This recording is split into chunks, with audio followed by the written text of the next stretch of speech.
রাষ্ট্রধর্ম ইসলামকে চ্যালেঞ্জ করে দায়ের করা রিট সরাসরি খারিজের রায় প্রকাশ করেছে হাইকোর্ট। রায়ের পর্যবেক্ষণে হাইকোর্ট বলেছে, রাষ্ট্রধর্ম ইসলাম সংবিধান বিরোধী নয়, সংবিধানের মৌলিক কাঠামোকেও আঘাত করেনি।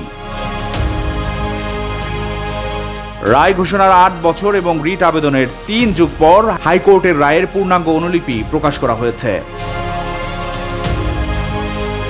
রাষ্ট্রধর্ম ইসলাম চ্যালেঞ্জ করে ১৯৮৮ সালে অর্থাৎ ২৮ বছর আগে করা রিট আবেদন ২০১৬ সালে সরাসরি খারিজ করে দিয়েছে হাইকোর্ট। আদালত বলছে, এই রিট আবেদনকারীর আবেদনের এখতিয়ার নেই। ২০১৬ সালের ২৮ মার্চ হাইকোর্টের বিচারপতি নাইমা হায়দার, বিচারপতি কাজী রেজাউল হক ও বিচারপতি মোহাম্মদ আশরাফুল কামালের সমন্বয়ে গঠিত বেঞ্চ এ রায় দেন।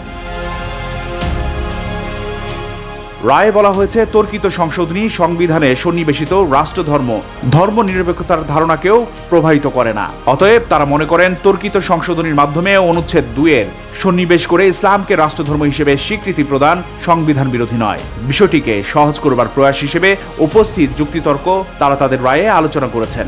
রিট আবেদনকারী এবং বিবাদী পক্ষের আইনজীবীগণের সুনির্দিষ্ট আইনগত যুক্তিসমূহ তারা রায়ে প্রকাশ করা থেকে বিরত থেকেছেন, কারণ সাংবিধানিক বিষয়ে সামগ্রিকভাবে আলোচনা করা উচিত। উপরোক্ত আলোচনার আলোকে রুল খারিজ করা হলো।